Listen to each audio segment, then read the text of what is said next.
All right, hey guys, Jason here. We're up here, amazing Franklin Chevy. This is in Statesboro, Georgia. Toyota dealer across the street. We're up here a lot. It's Sunday, so nobody's out here. It's nice and peaceful. We're going to look around a little bit, see what's going on, what we got on here, but we are also going to talk today about dealerships and why it's okay that they want to make money, and it's important that they do. You are not the average buyer, but we need the average buyer more than anybody else does, okay?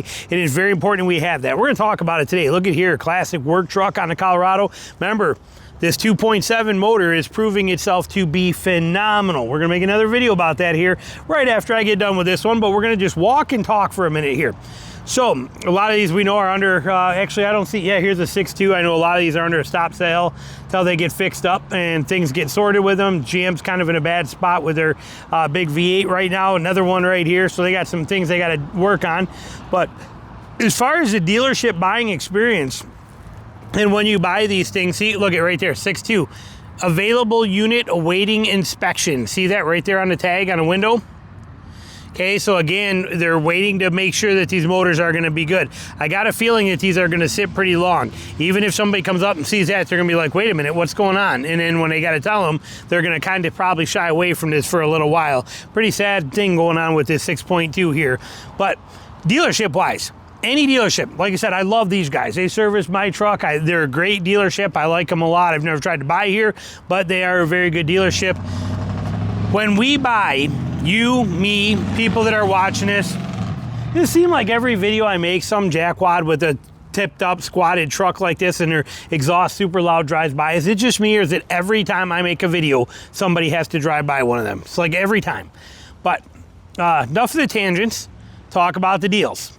So the car, we need the car manufacturer, the car dealerships to make money. We need average buyers. We need people that don't know what we know. We need people that don't understand what you can get these trucks for. We need people that don't understand how to negotiate the numbers that are on them. We need people that don't understand that you can work this truck versus other trucks in other dealerships. Many people today say you can't do that because this one here has got all these options, and trying to find another one with those options will be near impossible. Therefore, it's not apples to apples, so it's near impossible to do it.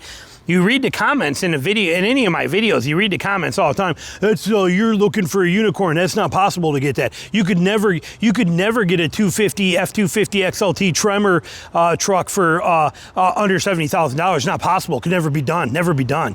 You could never get a Colorado Trail Boss for below $40,000. It can never be done.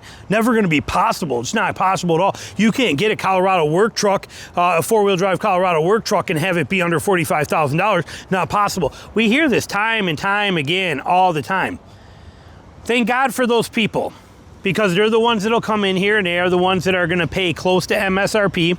They're the ones that'll, when that dealership breaks out that Foursquare for them and says, here's what you pay, or MSRP is, here's invoice, here's what we pay for it, and here's where we'll meet you in the middle, and here's what we'll give you for your trade. You're like, man, that seems pretty good. They're only making like $300 on it. We're good.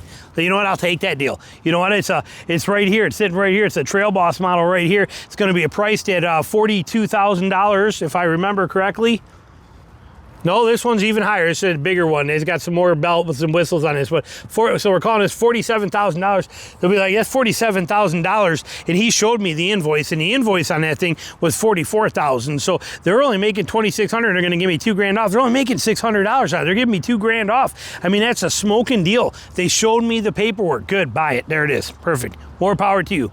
We need those people, because you can't have one without the other. Every price that is on a vehicle, this MSRP number, manufactured suggested price, okay? But the MSRP number that is on here, manufacturer's suggested retail price. See, it says it right there. But anytime that number is there, or that on any vehicle, that number is strategically calculated based on sales statistics, based on how sales go. They know how many people are buying it at MSRP. They know how many people are getting it at the discounts and the incentives they offer at certain times. They know how many people come in and lowball them and get them super low like what we do. They know every statistic to all of this stuff, and that MSRP reflects that. That MSRP number and then the dealer prices that the dealers pay and all the stuff that goes on behind the scenes that we don't know much or see much about, all of it takes into consideration all of these variables from sales statistics over the years, and they know exactly how many of you and me are coming, or an expected amount of how many of you and me are coming. They know how many of that guy that says, you can't do that, and he's gonna pay just $2,000 under MSRP and think he got a good deal. They know how many of them are coming. They know how many are gonna wait till the December month and buy it during December and get $2,500 off, thinking they're getting a smoking deal. They know how many are coming in to get it at employee pricing. They know all of these statistics to within a very good close margin. That helps them make these prices the right way. We don't care about any of that. We don't care about any of it, but we do care that the dealership has enough of those average people that are buying it at these prices so that they can still let us squeak in under the radar to help them move a vehicle. When a day comes when everybody knows how to do what we're doing and can buy it the way we're buying it, and that becomes a thing, then the game starts to change. When that game starts to change, we are going to suffer a little bit. If you were in my course, which I don't push anymore, but when you were in that course, you know that I said even 6 years ago when I made it that I said I wasn't putting a whole bunch of these out there. I did not want too many people to know this information. And it's kind of true, but on the same note, it's kind of, the stuff I'm telling you is not secret, okay? It's out there. But thank God that there's still a lot of people that don't have a clue about it so that we can benefit from it. If everybody was doing exactly what we're doing, then the dealerships and the manufacturers would see that these numbers change and things would be different. If a dealership only made on let's just say on your car deal, you got the smoking deal and you crushed it and you got like this one here, this Z71, coming in at $66,000. Let's say that you ended up buying this and you got it for $50,000, $16,000 off MSRP. Again, the comments are already lighting up. That's not possible. It could never possibly happen. That's 24% or whatever it is off there, and they're gonna go nuts and it could never be done. But I promise you, somewhere there's somebody that did pull it off and could probably pull it off if they worked hard. They could maybe do it. But let's just use that number for example. Okay, we're just gonna stick with that number. Okay, if one person or two or three people in a state pull that deal off and get that truck, they're okay with it. There's dealers that are willing to let them go. We need to move a vehicle for whatever reason, they're willing to let it happen. But if you got 1% of people being able to pull that off, they're all right with that 1%. But when that number gets to 10%, now things are gonna be a different change. That's what we're getting at. So be thankful that there's people out there that don't do what we do, that don't understand how to do what we do. Dealerships have to make money. This place would not exist without making money. And dealerships also follow suit with each other. So for example, like this one doesn't ever do addendum stickers. We never see addendum stickers on anything here on this lot ever. But you guys know that I work with another auto group and I'm at their stuff all the time. And like when I go to the Ram dealer, never an addendum sticker. When I go to their Chevy dealer, never an addendum sticker. When I go to their Nissan dealer, always an addendum sticker on that Nissan that sits right here, an addendum sticker on either side that's right there with all the extra stuff. Why? Why, if that auto group has a Ram dealership, a Jeep dealership, Ram and Jeep, they got 2 Chevy dealerships, 2 Nissan dealerships, a Kia dealership, a Hyundai dealership, they got all these brands, but why is it only Nissan that has the addendum sticker on it for that auto group, for that dealer group? Why? Because the 2 other Nissan groups that are here in close proximity to that by other companies, these smaller ones, they have addendum stickers. And if they have addendum stickers there, we might as well put addendum stickers on ours because we can make more money. You see how this is?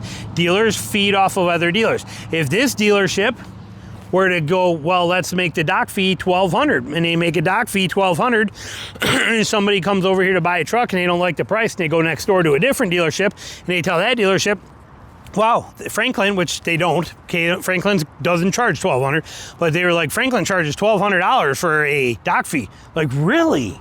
That's crazy. Sales guy runs in and tells the manager, Franklin's charging $1,200 for a dock fee. Next thing you know, a week later, that dealership is now charging $1,200 dock fee. Why? Franklin did it. Okay, so we know how all these games work. We know how they play all this stuff. We know how they do all this stuff. Understand how to beat it. We know that. I've taught you that stuff. We have playlists called Truck Buying Info. Check it out. It has everything you need in it. They will teach you everything. But understand, more importantly than ever, what we're doing here takes work. And it's not that easy, but it's worth doing. Thank God, and we want the people that do not know how to do this stuff to keep doing what they do. We want those people to. You will see that in my comments, I very seldom ever correct anybody when they tell me, you can't do this, you can't buy that, that deal never happened, show me the paperwork or it's fake, show me the proof or it never did, which you guys seen the proof, I show you guys that stuff, but you see this stuff, you see these comments all the time. Impossible, this guy's full of crap, he's feeding BS down here, nothing but misinformation on these prices. We see this stuff constantly, yet on the same note, you see in the comments, all these people that are getting the same kind of deals and using the same tactics and getting the deals. Let those guys that are commenting it's impossible, or your friends and family are like, you can't do that. Let them just keep believing it. Let them believe it. Okay, we put this information out there, and if they choose to believe it and they want to put the time and effort and work into it, more power to them. Then they deserve the reward. If they're not, they don't. And then you also see a lot of comments too in the videos where somebody will say the deal they got. I just got a brand new Colorado Trail Boss for $37,000 out the door.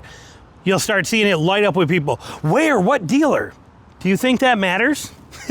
Do you really think that matters? Do you think you're going to call him up and say, hey, my buddy I just seen him posted. He got a Colorado Trail Boss from you for $37,000 out the door. I want the same one. They're going to be like, no. It doesn't work that way. You have no idea what that guy had to do to get it, and what kind of games he pulled, and what kind of negotiation tactics he used, and how many dealers he talked to before that, and how he worked them back and forth. You don't know. You don't get to just jump in at the last half mile of the race and run it and think it's going to work out for you while everybody else did all the hard work. It doesn't happen that way. You'll call that dealer, and the dealer's going to tell you, sorry. You know what? That was on a special one. That was a different one. They'll give you whatever excuse you can, but you're not getting it.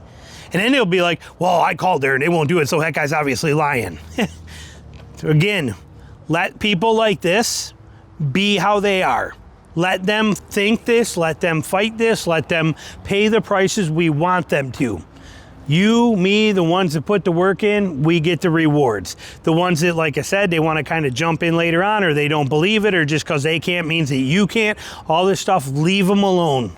Let them just keep thinking it. We need them to be paying MSRP or close to it and thinking they're getting a good deal, even at invoice pricing and things like we need people doing this because it benefits us. The more people that buy high, the more option it is for us to be able to buy low. If that makes sense for you. Questions, comments, anything you got, put them down below for me. Thanks for watching.